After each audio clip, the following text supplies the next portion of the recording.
Good afternoon, everyone. Welcome to AEMO Quarterly Energy Dynamics Report for Q2 2025. My name is Franca Tamaris, the Events Coordinator at the Melbourne Energy Institute. Before we begin, I'd like to acknowledge that today we are gathered on the lands of the Wurundjeri, Woiwurrung and Boonwurrung people who have been custodians of this land for thousands of years, and we acknowledge and pay our respects to their elders past and present. Some housekeeping rules before we start. All questions must be submitted through the Q&A option on the menu as a chat function is disabled. We'll have some time for questions during the session and the end as well, and we'll endeavour to get through as many as we can. I would like to welcome our presenter, Kerry Galloway, Manager Market Insights at Australian Energy Market Operator. Kerry leads the team responsible for the Quarterly Energy Dynamics Report, a key publication from AEMO. With 20 years of experience in the energy industry, she has worked in various areas of the wholesale and retail gas and electricity markets, including demand forecasting, network planning and connections, and market reform delivery. Kerry holds a Bachelor of Engineering and a Bachelor of Science Applied Mathematics from Monash University. Today's moderator is Dr. Sulaiman Mahana, Senior Research Fellow in Electrical and Electronic Engineering at the University of Welcome. Thanks for joining us, and now over to Kerry. Thank you, Franca. So thank you for having me here this quarter to discuss the Quarterly Energy Dynamics, or the QED as we call it, for Q2 2025. So that covered April, May and June 2025, and mainly comparing to the same period in 2024. The QED provides a detailed overview of all the markets that AEMO operates, which is shown here on this slide. But today I'll be covering the national electricity market and the East Coast gas market outcomes for Q2 2025. So I'll start with the NEM dynamics, starting with the demand. So Q2 2025 was actually quite a warm and sunny quarter, for that time of the year, and compared to Q2 2024. So overall, we had less heating requirements in the quarter. June did get colder, particularly when you compare to April and May, but it was more a matter of having some isolated cold days. So overall, the quarter was still warmer. But despite that, the NEM-wide underlying demand did grow by 0.7%. And this increase was, as it wasn't due to weather, it more reflected broader trends in population growth, electrification of heating and increased use of electric vehicles, as well as rising demand from data centres. Now, the average distributed PV or rooftop PV output increased by 15%, which is quite high for a Q2, and that was mainly driven by that sort of sunny April and May. So to overall, that offset the operational demand, so that operational demand decreased by just 0.7%. And if we look at that on a time of day basis in the top right, we can see, we had the growth in the underlying demand in the middle of the day, but then offset by larger growth during the day, with a little bit of increase year on year in the evening peak periods. Okay. Just let me know if you have trouble hearing me, Sulaiman or Franca. Just got an internet unstable warning on my screen, so shout out if there's any issues. So if we look at the bottom right chart, it shows us the regional outcomes. So operational demand reduced in all regions apart from South Australia.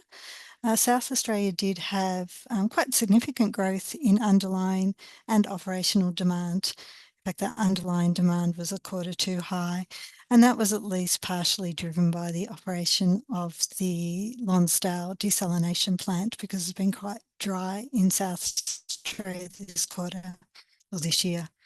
And Tasmania had a decrease in both underlying and operational demand, mainly driven by lower industrial demand. So I'll move on to the price outcomes. So overall, we had a year-on-year 5% increase in NEM average wholesale spot prices. And we can see on the chart on the top left here that was heavily influenced by the June outcomes. So April averaged $93 per megawatt hour, May 97, and then it had quite a sharp increase to 232 megawatt hours to have the quarterly average of $140 per megawatt hour. If we look on the chart on the top right, we can see the quarterly average wholesale prices on a regional basis. And here we show them split into what we call the energy component, which is the solid bar. And that represents the average of the 5-minute prices capped at $300 per megawatt hour, and the cap return component, which is then per megawatt hour. So if you sum those two components, you get the quarterly regional reference price average. And we do that split to better illustrate what changed, what the price drivers were from year to year. So we look at the table underneath as well as the chart. We can see that the energy component decreased in all regions, particularly in the southern NEM states of New South Wales, Victoria and South Australia. And the drivers behind that decrease was really this increased renewable energy output that we had this quarter, with it in fact reaching Q2 highs. So that was both a factor of Q2 2024, people may remember, was widely considered a wind drought. It had very low wind speeds and low wind output, and there was also reduced hydro generation as well. So those wind speeds recovered on average this quarter, quite a bit higher. And we also had new and commissioning facilities for both wind and solar, which helped put downward pressure on the energy components. However, the cap return component, that did increase across all regions. So increased from $13 per megawatt hour in Q2 2024 up to $37 per megawatt hour in Q2 2025. And what drove those was really mainly 3 days that drove that. So the 11th, the 12th and the 26th of June, so 85% of the total cap return accrued on those 3 days.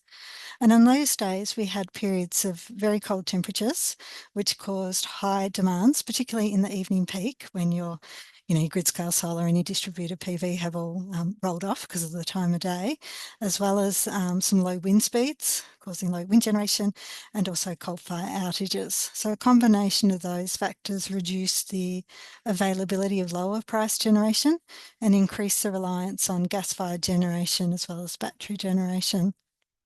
And the price volatility on those days contributed 32 megawatts, $32 per megawatt hour, or 23% to the quarterly average price of 140. Okay, just dive a little bit into the price setting dynamics for the quarter as a whole. So this chart here shows the price setting frequency of the different fuel types and then the average price set by each of those fuel types when marginal. And the box underneath here shows the change in the price setting frequency. So what we can see here is that hydro remains the most frequent price setter. It dropped from 37% of intervals to 36% of intervals, but still the most frequent, and black coal being the next most frequent. Gas had a decrease in price setting frequency from 15% to 10%. And then on the other side, we had those that increased. So wind increased to 2% to 5% with that increased wind availability I just mentioned. And then battery charge and battery discharge both saw increases in their price setting frequency driven by increasing installed battery capacity. And looking at the prices set when marginal, most fuel types did see an increase in the price set when marginal, with the exception of battery charge, which saw a decrease. Hydro generation saw about a 10% decrease. There was more volumes offered at lower prices compared to Q2 2024, particularly in the mainland regions, and gas saw a decrease. And then battery discharge had quite a large increase from $245 per megawatt hour to $478 per megawatt hour. And this was really heavily influenced by those 3 days I mentioned, the 11th, 12th and 26th of June. And if we excluded those 3 days, we would actually see a reduction in the price set by battery discharge this quarter. And I'll just note that whilst we're looking at the price setting frequency, for the fuel types, These are set, so they arise from a combination of the individual fuel types offers, but also how they interact with the offers from the other fuel types. So yes, we can see that battery did set the price high at times, and particularly in those volatile intervals. But that's also a reflection that other fuel types had volumes offered at even higher prices. So without that battery capacity, those fuel types would have then been the ones setting the price at high levels. Okay, I will now move on to interconnector flows. So the interregional transfers reached 3,618 gigawatts in Q2 2025, which was up 13% from the year before, and that's equivalent to about 7.6% of the NEM operational demand. And the chart on the left shows the average quarterly flows between the regions. And the most significant change we saw this quarter was increasing flows out of Victoria into the other regions, particularly Victoria to New South Wales and the Victorian to New South Wales interconnector, but also Victoria into South Australia and Victoria into Tasmania. However, you look on the chart on the left, this shows the Victorian to New South Wales transfers for Q2 since 2017. And we can see that year-on-year increase is mainly a factor of those transfers being quite low in Q2 2024, and that was driven by that low wind availability in Victoria in Q2 2024. So this is more of a recovery.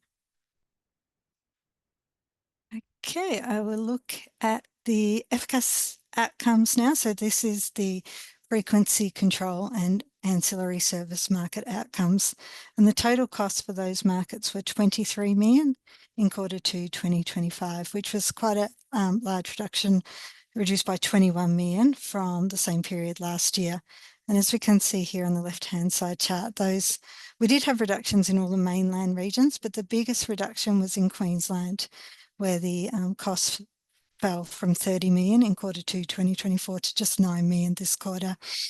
And that was primarily driven by a reduction in contingency lower 6/7 prices in Queensland, which had been $48 per megawatt hour in Q2 2024, but dropped down to $6 per megawatt hour this quarter. And they were higher in Q2 2024 because there was a number of transmission outages which required local sourcing of FCAS capability on a number of occasions. And we didn't have that same circumstances arise in this quarter. Okay, so now look at the FCAS enablement on the right. And batteries are were the most frequent, they remain the dominant source of FCAS enablement in Q2 2025, accounting for 54% of the total enablement volume. And that was helped by an extra 42 megawatt increase compared to the year before. The other providers that saw increased enablement included demand response, which was up 78 megawatts, and virtual power plants, which were up 20 megawatts. And in contrast, we saw black coal and hydro having declines in enablement, particularly for the contingency services. Okay, and before we have a break for Q&A, I just wanted to touch on a reform that we had implemented this quarter, which is the Frequency Performance Payment, or FPP reform, and that went live on the 8th of June this year. So this reform, which was introduced to support primary frequency response, it includes a new double-sided frequency performance payment process.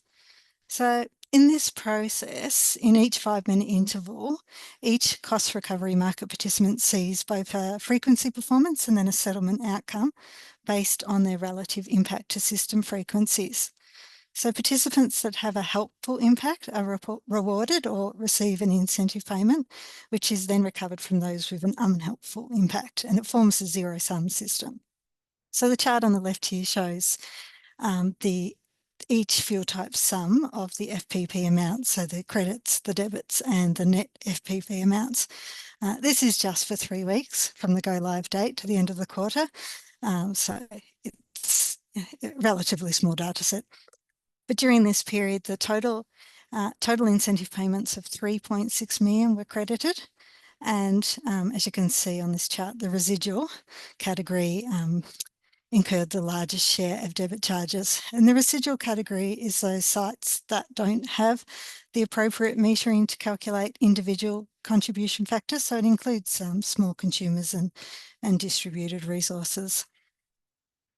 And solar and wind also had net debits for approximately 0.1 million by the end of the period. They obviously did have credits as well, but just overall they were outweighed by the larger debits. And on the credit side, the hydro generators received the highest share of incentives, totaling 1.2 million. And yeah, I would just also note that this reform also introduced a new method for recovering costs associated with regulation, FCAS, replacing the old causa pays approach. Okay, so Liam and I will pause here for Q&A before we go to the NEM generation and the gas. Cool. Yeah, thanks, Kerry. We do have one question. Excellent. Heads up, it's going to be a bit surprising, but I'll let you answer it anyway. So the question is, hi, I received a letter from my distribution company informing that the retail electricity price is increased by around 17% effective 1st of August 2025. Being a significant increase, what is the driving factor of this price increase? Thank you. Okay. Look, I mean, it does somewhat depend on where you're located. So each year, the default market offer, and that's like the highest kind of offer that a retail company can offer, is set by the Australian Energy Regulator for most NEM states, but set by someone else for Victoria.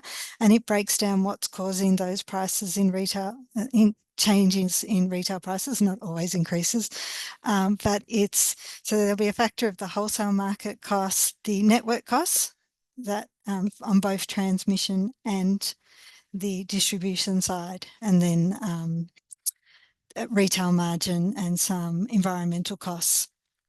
And there can be a bit of variation depending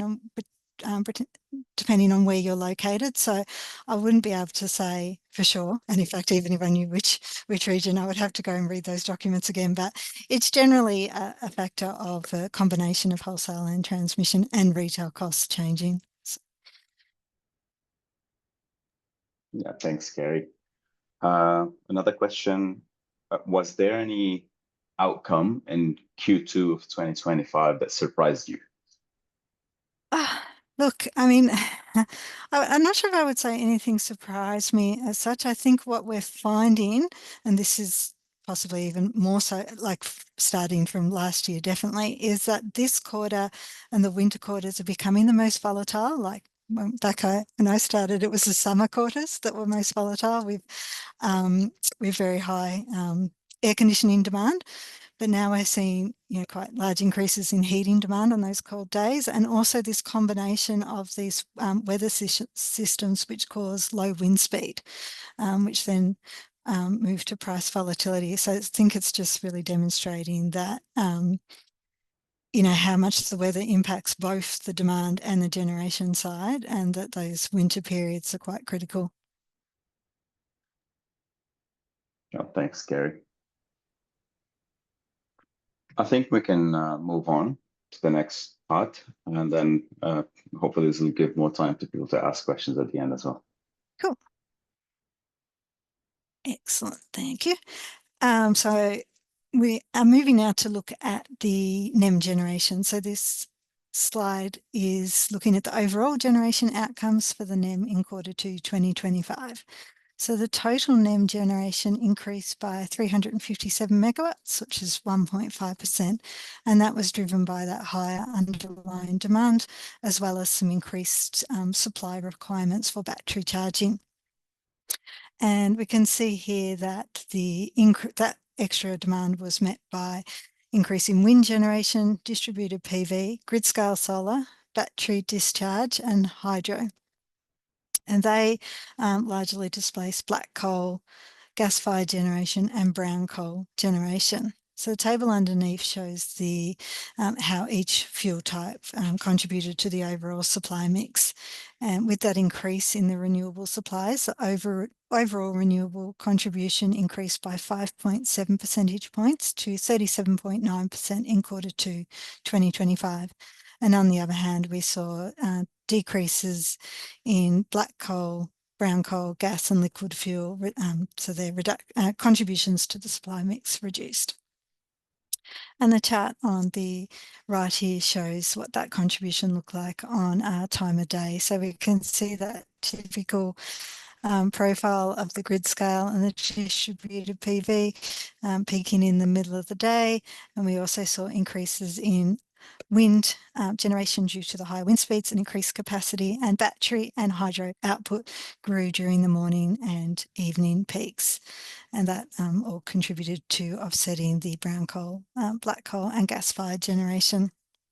And with those reductions in coal and gas-fired generation, we also saw a notable drop in emissions. So NEM-wide total emissions decreased by 5.9% year on year, and emissions intensity, which is emissions per demand effectively, was down 6.4% and was a new Q2 low.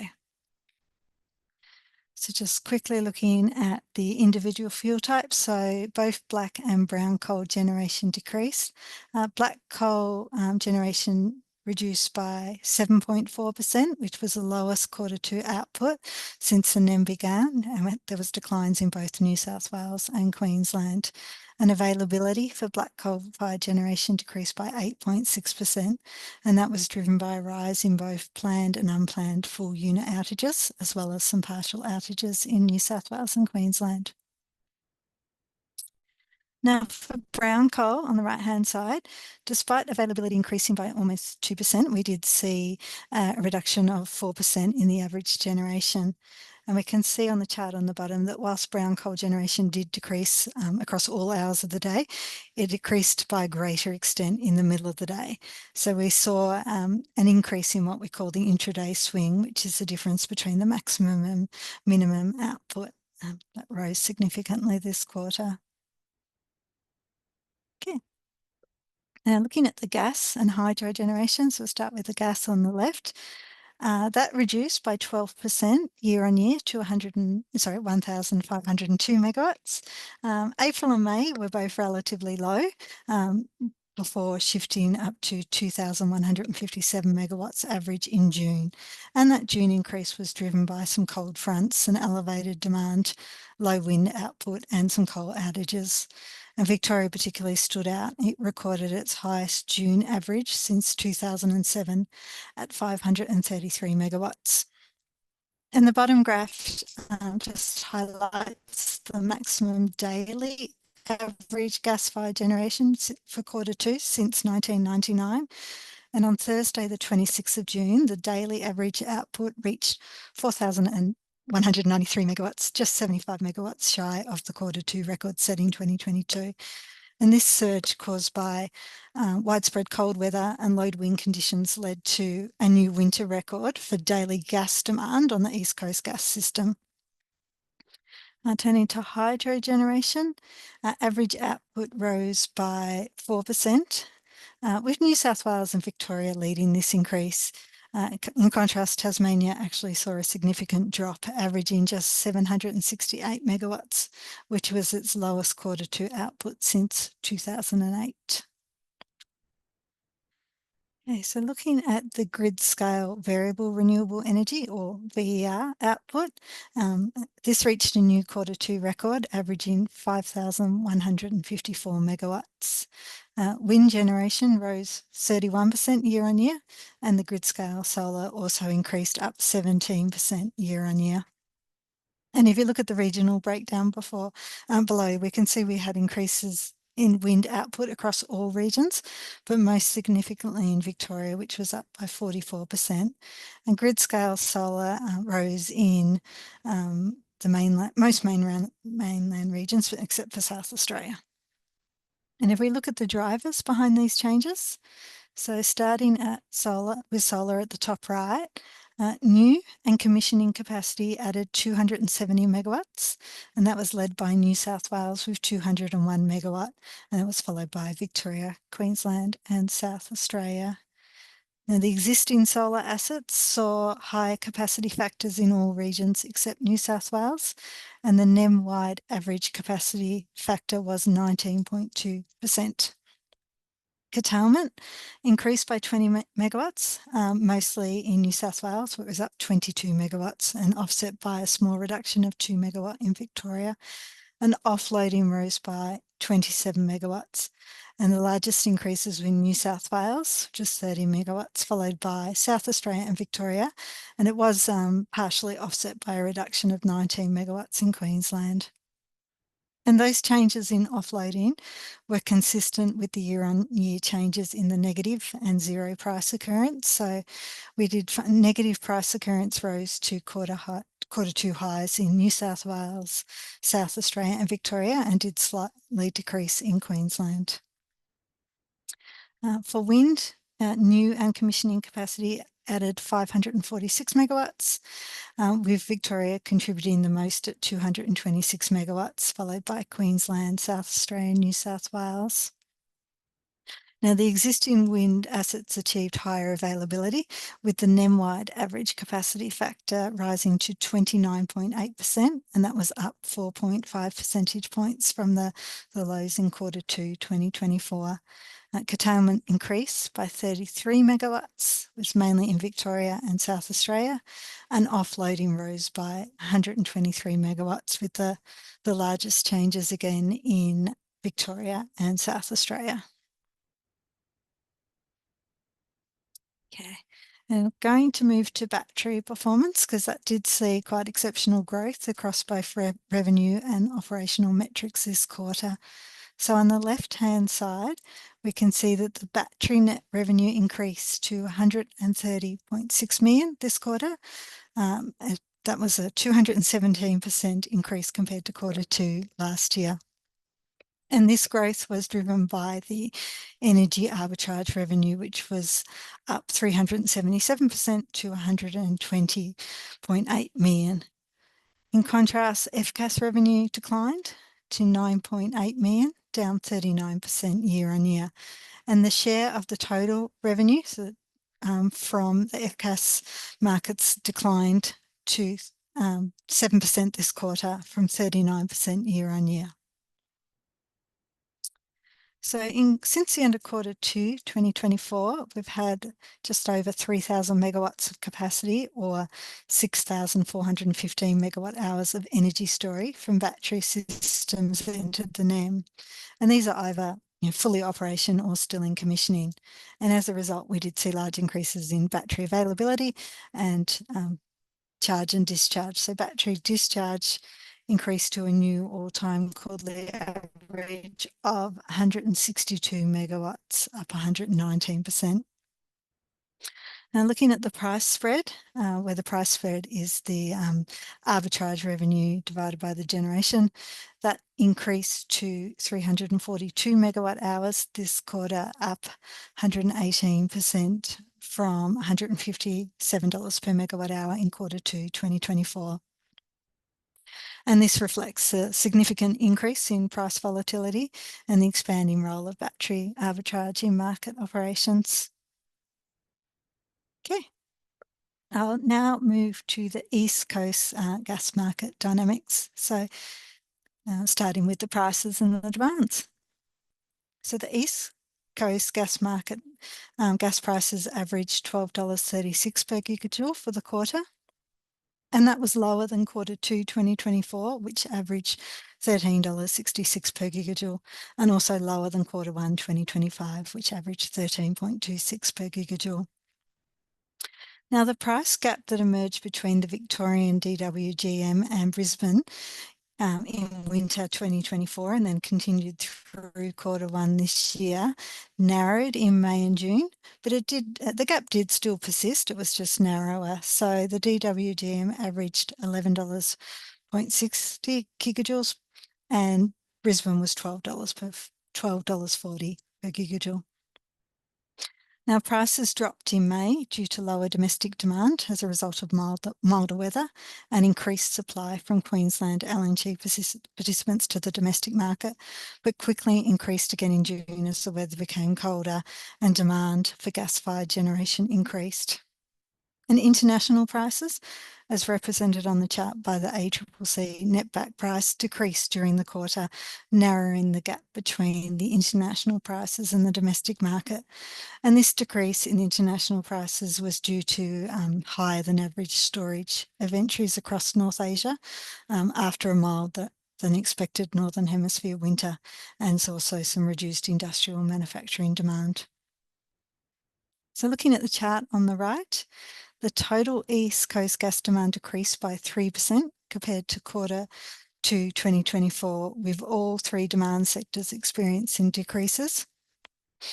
The overall AEMO markets demand fell by 7 petajoules, and that included a 6.6 petajoule decrease in the Victorian DWGM, which was mainly due to lower commercial and industrial demand, but also residential demand. And I will discuss that in further detail on my last slide after this one. So before we get to that, looking at the chart on the left, the net supply from Queensland into the domestic market decreased by 15 petajoules compared to quarter 2 2024. And that represented the lowest domestic market supply for a quarter 2 since 2022. And this was led by the QC LNG operated assets decreasing by 10 petajoules, mostly due to planned maintenance. The reduction in Queensland supply was mostly in April and May, when domestic demand remained relatively low due to the warmer than average weather and lower demand for gas-fired generation. But the Queensland supply to the south did pick up in June, corresponding with higher demand, particularly on those days of high gas-fired generation demand. So Queensland supply does remain critical during winter to help meet the higher demand during the colder months, but it was not relied on as heavily as in quarter 2 2024 due to a combination of both that reduced domestic demand and also an increase in Victorian supply. So if we look at the chart on the right, Victorian transfers to other states increased by 10 petajoules from quarter 2 2024 levels. And this was mainly due to an increase in flows to New South Wales. And this increase was due to more supply from in Victoria, so 4.1 petajoules up year on year, mainly driven by increased production at Otway Gas Plant, which was up 2.5 petajoules, Orbost, which was up 1.4 petajoules, and also Bass Gas, which was up 1 petajoules. While Longford production did fall slightly, it fell by 0.3 petajoules, its available capacity did actually increase this quarter from 51 to 57 PJs, and that was because there was fewer maintenance issues than in quarter 2 2024. But despite that higher capacity from Longford being available, that was offered at prices in the DWGM and Sydney market that were higher than the spot price outcome, so it wasn't required to be dispatched. And the other reason why Victoria exported more gas this quarter is that the Victorian demand is continuing to fall, which I'll discuss on my last slide. So the chart on the left represents what's called tariff fee demand, which is users in the DWGM that consume less than 10 terajoules a year or under 10 gigajoules an hour. So it represents residential consumers and small commercial users. And they would typically use more gas in the winter months for heating, in addition to cooking and hot water, which are used year round. And also on the chart is the cumulative EDD. The EDD is the effective degree day measure, and it combines temperature, wind speed and sunshine hours to give a measure of heating demand. So the higher the EDD, the higher the heating demand. So what we can see in this chart is that tariff V demand in quarter 2 2025 fell to its lowest quarter 2 since 2005. Now, Q2 2025 did experience very mild autumn and winter conditions. So you can sort of see the impact on tariff fee demand 1 year later in 2006 when it was far colder, and we did see a large increase in tariff fee demand. But if we look at more recent years for a comparison, the EDD in this year in 2025 was 479, and that's the lowest it had been since 2019. So in 2019, the EDD was 459. So despite 2019 being warmer than 2025, tariff fee demand was still 6.6 petajoules higher in 2019 than 2025. So it's quite clear there is a downward trend in tariff fee demand. It's quite hard to quantify the different components causing that, electrification of gas load and reduced commercial activity, cost of living pressures. It's sort of difficult to work out exactly what is causing that demand. So we're still doing additional work is going on in that space to analyse that. But we have no doubt that the tariff fee demand is declining, just not as quickly as tariff D demand, which we can see on this chart on the right. So tariff D customers are the large commercial and industrial users that consume more than 10 terajoules a year or more than 10 gigajoules an hour. And these customers typically have flat demand profiles, so they're generally less sensitive to weather conditions than the tariff fee users. And Q2 saw the largest tariff D demand decrease for any Q2 since the DWGM began. It was down 8% from Q2 2024. And this decline is being driven by closures of some large heavy industries such as the Qenos Altona refinery, which was one of the largest gas users in Victoria, as well as various dairy and food manufacturing and paper industries. And we also had the closure of Oceana Glass in March this year. And they were in the top 5 tariff D consumers in 2024. And they actually accounted for 3% of total annual tariff D demand in 2024. And we have seen some further announcements of closures of large sites since Bega announced the closure of its production facility in Northern Victoria in May this year, but expected to close in mid-2026. And that is also quite a large gas user. So we do expect this trend to continue, at least in the shorter term. Actually, that is the end of my slide. I think I rushed through those ones. I'll hand over to you for questions, Lima, if there is any. Thanks, Kerry. Yeah, we'll give, let's just take a moment to see if any questions come in. But in the meantime, I might start with one. Yeah.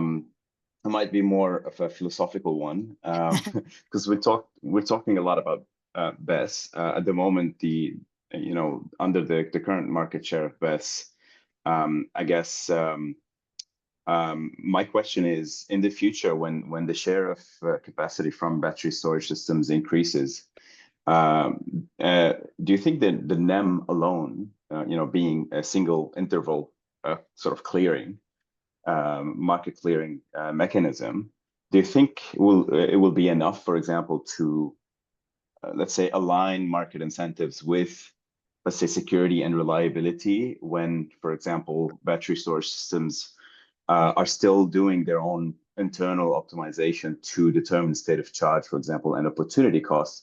But let's say the market demands let's say at 6 p.m. to have batteries actually charging during the day in anticipation for that. But let's say the prices were high during the day and the batteries didn't want to charge because of the market signals. So I know there are interventions by AEMO, but I don't know. It's interesting to hear your take on this. Yeah, I mean, I'd have to say there's quite a hot topic about how well the incentives for battery, based on the market, so, the energy arbitrage will align with the system security needs, so, will they be wanting to charge when we're having minimum system loads? And will they, be discharging at the reliability, or will they all discharge at the start of a peak and not be there for the one that comes later. I think it's definitely an open question, and it's something that is being looked at as more batteries come in. I think as well, a lot of the investment schemes, the government investment schemes, are looking at longer duration batteries, which I think will help with that because they'll be available for longer. But yeah, I think there's also consideration of how we make sure those right incentives are in place as the market transitions. Yeah, thanks, Kerry. While we wait for questions, actually, do you think that are there any discussions with internally in AEMO or with the AEMC, for example, about, or in general, about maybe introducing a new, let's say, day-ahead market that could work, for example, alongside the current NEM dispatch engine, which is cleared every 5 minutes, but something that is a longer horizon, let's say a day ahead market, that can give AEMO some form of visibility over state of charge? Yeah, I mean, I think it's something that comes up in discussion periodically. I think the Nelson review, which came out, was it last week, the draft report? That's right. Is strongly encouraging a continuation of the spot market only. We've increased visibility of the growing resources, distributed resources, which aren't always that visible at the moment. So yeah, I mean, yeah, I'd say that whilst that discussion happens, it probably looks like it's not in the immediate future. Yeah, thanks, Kerry.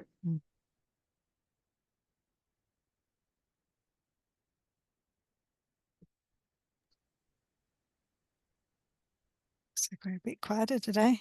It is indeed. People might be at the show. I think there's a Brisbane public holiday today for the show. Oh yeah.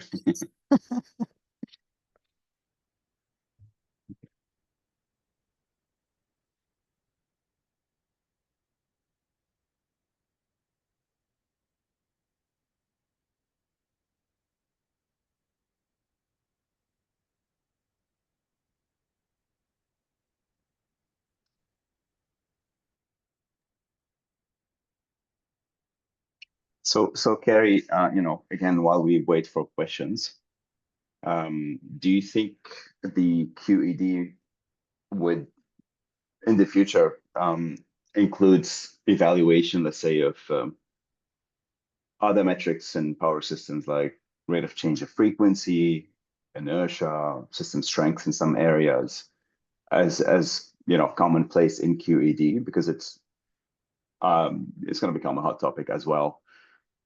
What do you think? Yeah, definitely. It might not necessarily be in the QED itself. I mean, it might be, but there is already comment that the QED is quite long.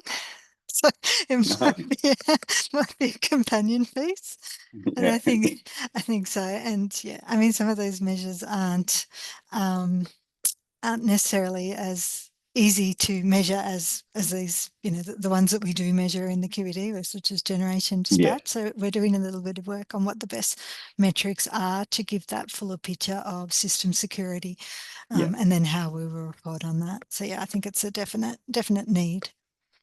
Thanks, Kerry. Now we do have a few questions coming in. So the first one for now is, how is expected batteries adoption? I guess let me rephrase. How are batteries expected? The battery adoption actually expected to influence this moving forward? I can't really tell what this is in response to probably the first question I asked, but I think. Yeah, I mean, I think we may have answered it. I think it could be relation to the federal home battery scheme as well, which I think is having really quite large uptake already for consumers putting batteries in their, on their houses, which will, I think, will help overall the demand shape, because if people have batteries at home, they will be able to soak up some of that excess distributed PV and lift the minimum demands, and then also use it at the peaks. So that may be what that question is related to. So yeah, basically, I think it will help. Yeah. Another quick question: how will an import terminal in Victoria affect future trends? Is it needed if gas is declining? The gas use is declining. I think so. Gas use is declining in Victoria, which I just showed, but also gas production is also decreasing because Longford, whilst it had increased capacity this quarter, it's still, it's still reducing. It's aging and it's depleting, so that will be reducing. So I think that's that's part of why there's that forecast gap in supply and demand. And also, whilst it does look like gas is declining in the sort of residential space with electrification and also in the industrial demand, which is a number of factors causing that decrease, it is thought to increase in gas-fired generation, at least on a peak day basis. So yeah, there is still growing gas demand in some sectors. Actually, we've got a few questions on gas. So Yeah. the next one on gas is: how related is it to the Victorian government pushing for household gas to be replaced with electrical systems?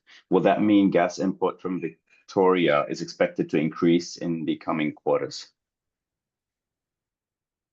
Yeah, well, again, it's that trade-off between the demand, which is decreasing, and it's, one of the factors is definitely electrification of households.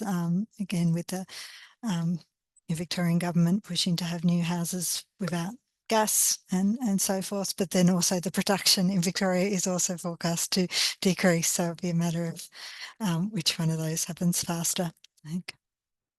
Yep. Next question is there any influence of high LNG spot prices on the record Victorian gas exports and reduced Queensland gas exports in recent times? Yeah, I mean, the increased LNG spot prices has had well, it probably hasn't been a huge factor, actually. We are actually seeing quite different drivers in the domestic market and the international for the last couple of quarters. So Queensland LNG exports did decrease as well. So I think the decreased supply to the southern states was more a factor of the decreased demand and the increased Victorian production more than anything. Yeah, thanks, Kerry. A question actually on price setting frequency from batteries on slide 6. The question is, can you explore a little more why the battery price setting value increased so much in Q2 when other technologies such as gas-fired generators actually slightly decreased? So what does this indicate for marginal pricing when BESS becomes more prevalent? Yeah, okay. So as I said, this increase, if we take out the 3 days of 11th and 12th of 26th of June, we actually see a decrease in the price set by marginal from batteries. So it's more that when the batteries are involved in price setting, it is at the volatile periods. So it has a greater impact on their average price, those periods. Whereas also some of the other technologies also see a decrease. So if you look at the brown coal, for example, it went from 12 to 59. And again, most of the increase was on those 3 days. But because they often also set prices at much lower levels, it's not as obvious as the increase. But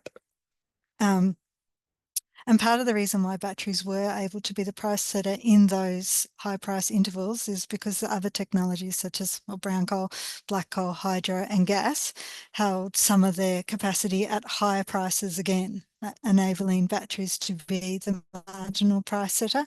So I don't like to forecast, but I would imagine that as batteries become more prevalent, we will see more of that downward trend in the price setting, which we would have seen if it wasn't for those 3 days. Yeah, that makes sense. Thanks, Kerry. One last question. What will provide firming power to replace brown coal plants when they retire in the 2030s? So to replace brown coal plants or thermal generators.